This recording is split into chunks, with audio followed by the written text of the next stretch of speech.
La lune en balance est une lune yang, cardinale, air. Elle est très réputée, cette lune, comme girly, un peu superficielle, un peu j'aime trop que ce soit super beau. Et personnellement, je ne dis pas que non, qu'il n'y a pas cette recherche d'harmonie, des espaces, des formes, que cette sensibilité à la beauté que la lune en balance a. C'est un besoin, ça rassure. Une lune en balance, je pense, a énormément de mal à évoluer dans un espace qui est sale, qui sent mauvais, qui est moche, les murs délabrés, ça la perturbe trop. La lune en balance, donc c'est une lune qui a besoin de beauté autour d'elle et d'harmonie, des formes, ok? Et bien évidemment, cela inclut également les formes que l'on peut voir avec les yeux, mais les formes dans la façon dont elle établit des liens avec son entourage sont également importantes. Donc c'est une lune qui va naturellement fuir le conflit. Elle n'aime pas le conflit parce que ça casse les formes et que ça les amochit, ça les rend violentes, ça les rend tendues, ça ne favorise pas les relations et les rapports harmonieux qui est un des besoins principaux de cette lune. Cette lune a également besoin du rapport à l'autre. C'est une lune qui ne sait pas être en solo. La lune en balance est également une lune qui est très intellectuelle. C'est une lune d'air qui est énormément dans le monde des idées et de l'intellect. Et dans cet élan d'extérioriser, parce que c'est une lune cardinale, donc elle va être aussi dans la création de rapports, dans l'échange d'idées. C'est une lune qui est excellente pour tout ce qui est coopération. Elle aime travailler avec l'autre, être en contact et créer des choses avec l'autre. Cette lune, elle va déborder vers l'absence de position. C'est-à-dire que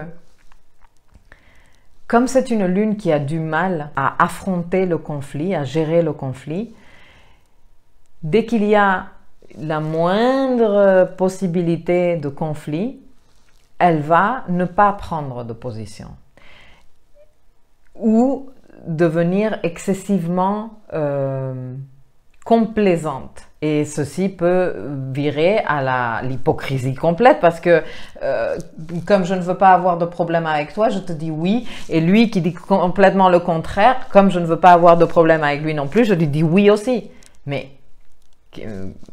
Et donc ta position là-dedans, c'est une lune qui demande énormément de travail par rapport à l'assurance de soi, de ses croyances, de ses idées. Et une lune en balance débordante ou tyrannique, il n'y a pas pire pour elle que tu l'obliges à prendre une position. Non, c'est pas possible. Elle stresse trop. Par contre, elle va être excellente pour tout ce qui est modéré, tout ce qui est négocié, tout ce qui est concilié, tout ce qui est faire de la médiation. Cette lune en balance, elle a naturellement un talent pour ça. Que lui proposer à cette lune ou comment faire en sorte qu'elle recharge sa barre d'énergie et qu'elle te permette de t'occuper d'autres choses sans devenir excessivement dépendante des autres. Non, si je ne fais pas avec l'autre, alors je ne fais pas. Oui, je suis d'accord avec toi, je suis d'accord avec toi, je suis d'accord avec toi, je suis d'accord avec tout le monde. Ah non, je ne peux pas. Pour éviter que ça tombe dans ça, lui donner suffisamment de situations où elle puisse socialiser, où elle puisse rencontrer d'autres personnes, faire des choses avec d'autres personnes, pas que toute seule, qu'elle puisse échanger, mais dans l'harmonie, où il n'y ait pas de conflit, où il n'y ait pas de gros débats ou tendus, mais où elle puisse faire ce contact social, où elle puisse établir ces liens, où elle puisse créer cette réciprocité tout en harmonie. parce que c'est comme ça qu'elle se nourrit, elle. La lune en Scorpion est une lune yin, fixe et dos. C'est une lune yin, donc vers l'intérieur. C'est une lune fixe, donc j'ai du mal à bouger. Je suis là pour rester. Et c'est une lune d'eau, donc la connexion avec les émotions. C'est une lune qui a énormément de vie émotionnelle intérieure, mais qui ne va pas naturel et spontanément le partager. C'est une lune qui vit les choses avec énormément d'intensité, mais qui ne partage pas cette intensité. Tu n'es pas au courant facilement de cette intensité, à moins que tu connaisses plutôt bien cette lune en Scorpion. C'est une lune qui va être plutôt discrète quant à l'expression de ses émotions, qui va être plutôt silencieuse, qui va être plutôt très avec quand même une perspective plutôt pénétrante des choses, qui aime aller jusqu'au fond, qui n'a pas peur de fouiller et de vouloir aller comprendre les choses profondément. Et donc c'est une lune qui a une intensité et une passion intérieure assez puissante. Quand elle déborde, cette lune, eh bien, elle peut être extrêmement violente, mais intérieurement. Tu vois? Donc ça va pas être la violence, parce que il faut savoir que la maîtrise du Bélier et la maîtrise du Scorpion viennent toutes les deux de Mars. Sauf que le Scorpion, il y a Mars et Pluton. Et que Bélier, il n'y a que Mars. Donc, cette violence, cette réaction plutôt intense, au lieu d'être exprimée vers l'extérieur, elle va être vécue intérieurement. Et comme il s'agit d'une lune extrêmement stratège, eh bien, toute cette réaction intérieure, parce qu'on est en train de parler de débordement et de tyrannie de cette lune, donc on n'est pas dans l'équilibre, clairement, peut provoquer des sentiments forts de vengeance, par exemple, de forte jalousie et en fait de vouloir à tout prix contrôler et posséder l'autre personne ou la situation qui lui pose problème ou qui la fait déborder. Pour permettre à la lune en Scorpion d'avoir ce dont elle a besoin, qu'elle ne déborde et qu'elle ne tyrannise pas, il faudrait lui donner un espace pour qu'elle puisse développer cette énorme créativité qu'elle a, et qu'elle puisse l'exprimer dans toute l'intensité et toute la passion qu'elle ressent intérieurement, sans avoir forcément besoin à communiquer cette passion ou cette intensité. Puisque la lune en Scorpion est une lune qui vit les processus de façon intérieure. Elle ne se sent pas forcément à l'aise de partager ça avec les autres, mais elle a besoin de vivre dans cette intensité et dans cette passion. Elle en a besoin, elle se nourrit de ça. Donc il faut lui donner la possibilité ou l'espace pour qu'elle puisse développer cette créativité passionnée et intense dont elle a besoin. La lune en Sagittaire est une lune exploratrice qui a besoin d'aventure pour se nourrir. C'est ça ce qui lui donne sa sécurité émotionnelle. Elle en a besoin, elle se nourrit de ça. Elle a également besoin de sentir qu'elle est libre. La liberté est quelque chose de très précieux pour cette lune. Et également être en contact avec une certaine vision optimiste des choses. C'est une lune qui n'aime pas et qui va avoir tendance à à se déconnecter ou à ne pas apprécier les situations qui sont excessivement négatives ou qui sont excessivement critiques, où il y a excessivement de reproches, etc. C'est une lune donc qui se nourrit de son optimisme, de sa vision très ample et très spirituelle de la vie. C'est une lune qui adore avoir de nouvelles expériences et qui se nourrit de ces nouvelles expériences, de rencontrer des personnes complètement différentes, de partir dans des espaces qui sont complètement dépaysants. Elle se nourrit de ça. Ça lui permet de remplir sa barre d'énergie. Et lorsque cette lune, elle déborde ou elle te tyrannise, en fait, c'est une lune qui n'est pas du tout fiable, qui n'est pas là, qui a peur de s'engager et qui tient tellement à sa liberté qu'elle la déborde dans tous les sens. C'est une lune qui, à force de chercher compulsivement l'expérience et l'aventure, elle peut devenir très impulsive et très brusque et impatiente. Pour lui permettre de recharger ses niveaux d'énergie à cette lune et pour la sécuriser émotionnellement, il faut lui donner la possibilité d'expérimenter et d'être en contact avec des situations qui sortent de l'ordinaire, qui la font un peu voyager, qui lui permettent de découvrir de la nouveauté et surtout qui lui permettent de se sentir libre d'aller, de revenir, d'expérimenter, de choisir. Elle en a besoin et c'est la façon dont elle se recharge émotionnellement. La lune en Capricorne est une lune cardinale et de terre. De terre cardinale, c'est-à-dire la terre qui sort, qui va vers l'extérieur. Donc la terre qui donne des fruits, qui donne des résultats. C'est une lune pour qui il est extrêmement important de construire, d'avoir des résultats, d'arriver à un but, de mesurer comment on est arrivé à ce but.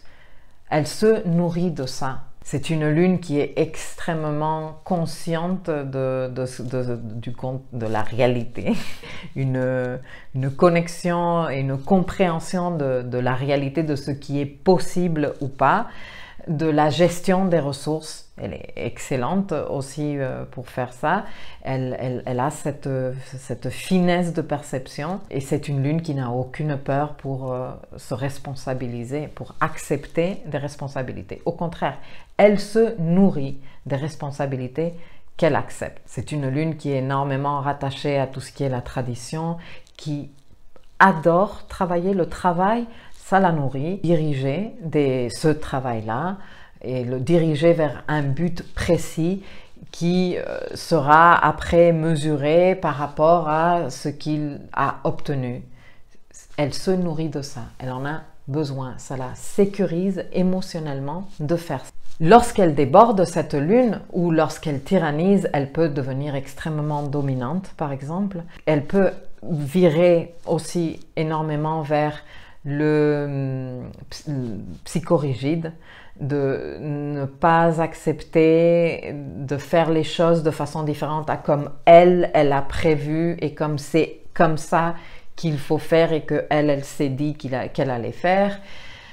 Elle va avoir du mal à être dans cette entente et dans cette flexibilité et au contraire, elle va vouloir contrôler absolument tout et tous. Ça peut être également la répression totale de son expression émotive, par exemple. Donc ça donne une lune qui peut être hyper froide, comme uniquement concentrée sur ce que c'est les ressources, comment mettre en place un système pour mieux utiliser les ressources et que tout le monde ait accès à ce but pour avoir des résultats et donc oublier le contact émotionnel. Et c'est un peu con puisque c'est la lune, donc c'est les émotions. Comment permettre à cette lune qu'elle ait ce dont elle a besoin pour qu'elle puisse remplir sa barre d'énergie et qu'elle arrête de vouloir contrôler tous les autres aspects et décider de tous les autres aspects de ta vie, eh bien lui donner un espace ou lui donner des activités où elle puisse vraiment décider, où ce soit elle qui fasse la mise en place. C'est une lune qui est extrêmement efficace dans son organisation du travail, des équipes de travail, des ressources, de comment utiliser les ressources pour atteindre un but. Donc, je pense qu'elle t'intéresse, cette lune, par rapport à, par exemple, un projet au boulot ou comment mieux gérer le budget familial. Mais c'est vrai que lorsqu'elle est en mode débordement, cette lune, elle peut être vraiment très impositive et très contrôlatrice et très difficile à vivre. D'autant plus qu'il y a cette froideur et ce côté comme réprimé qui difficulte aussi le contact avec l'autre. La lune en Verseau est une lune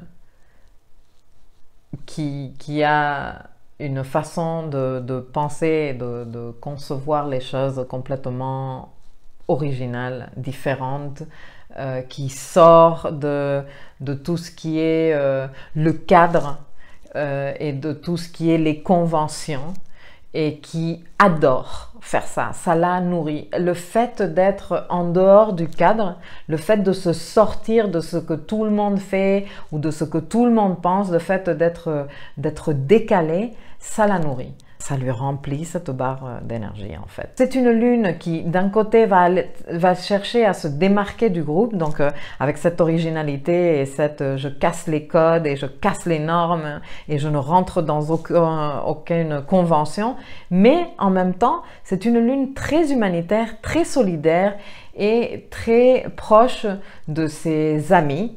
C'est la lune qui pourrait vivre en coloc toute sa vie.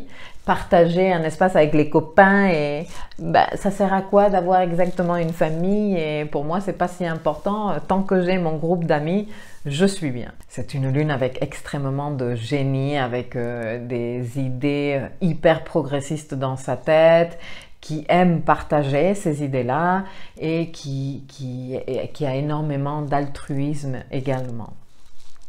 Lorsqu'elle déborde ou lorsqu'elle tyrannise, cette lune va avoir tendance à se couper complètement des émotions, à aller dans l'intellectualisation, chose qui la fait encore plus déborder parce qu'une lune n'est pas là pour intellectualiser. Et donc, elle peut devenir excessivement individualiste, froide et pousser son côté comme décalé vers une rébellion extrême, genre je fais différent juste pour faire chier le monde. Et bon, surtout cette froideur et cette timidité également qui est caractéristique, donc se couper des autres alors qu'elle en a besoin, qu'elle se nourrit de ce rapport avec le groupe, elle se nourrit de ça.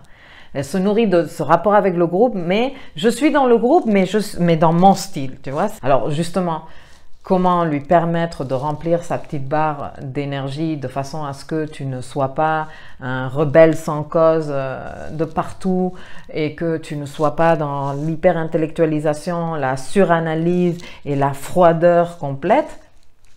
Eh bien justement, des espaces où il puisse y avoir un échange, parce que bon, il ne faut pas oublier que c'est quand même une lune d'air. Okay? Même si elle est fixe et qu'elle va avoir plus de difficultés à évoluer ou à bouger si tu veux, c'est quand même une lune qui est dans une démarche intellectuelle assez importante. Donc, lui permettre d'être justement dans cet échange avec les autres, de se démarquer des autres, d'exprimer son côté différent et non conventionnel. Et finalement, la lune en Poisson est une lune yin, mutable et d'eau. Donc, c'est une lune plutôt avec une richesse de son monde intérieur qui a aussi cette énergie d'amélioration, d'évolution, parce que c'est un signe mutable, et tout baigne dans l'émotion. Une lune qui trouve sa sécurité émotionnelle dans se laisser porter un peu aussi par le monde des rêves, des fantaisies, très en contact avec tout ce monde de l'émotion qui évolue, parce que c'est une émotion mutable, c'est pas une émotion fixe comme celle du scorpion, donc qui se vit intérieurement de façon très intense. C'est pas une émotion vers l'extérieur comme celle du cancer, mais c'est une émotion intérieure qui est constamment en évolution. Donc le monde des rêves, le monde de la fantaisie, le monde spirituel aussi, tout ce qui est pratique spirituelle et limite tout ce qui est pensée magique, est quelque chose qui nourrit cette lune. Elle en a besoin. Elle trouve du réconfort émotionnel dans ça. C'est une lune à qui tout contact avec l'art, notamment la musique, qui lui permet de voyager intérieurement et de se connecter avec toute cette richesse intérieure qu'elle a, ça va lui faire énormément de bien. Maintenant, c'est une lune qui, lorsqu'elle est en débordement ou en tyrannie, eh bien, elle va avoir tendance à se déconnecter complètement de la réalité. C'est une lune qui peut facilement tomber dans des addictions ou consommation excessive de substances qui lui permettent de couper un peu avec la réalité parce qu'elle est trop dure à gérer et qu'elle a du mal à évoluer dans la réalité, et donc elle va avoir tendance à fuir, et dans cette fuite à souffrir, et donc virer aussi énormément dans ce côté très très victime, d'énormes souffrances et même de pessimisme et même, je dirais, un petit côté aigri que peut développer cette lune quand elle déborde et elle te tyrannise. Comment permettre à cette lune de remplir sa barre d'énergie pour qu'elle te laisse donc après t'occuper d'autres choses? Et bien justement en lui donnant suffisamment d'opportunités et de contacts avec ce monde spirituel dont elle a besoin, que ce soit à travers l'art, que ce soit donc la musique, que ce soit à travers des pratiques spirituelles et ou ésotériques. La lune en poisson, elle a ce contact avec l'ésotérisme plutôt très fin, avec la magie, et donc elle se nourrit de ça. Donc tout ce qui est activité spirituelle, méditation, yoga, ça lui fait un bien fou, ça l'apaise, ça la sécurise émotionnellement, ça permet, elle te permet de t'occuper du reste de ta vie. Voilà.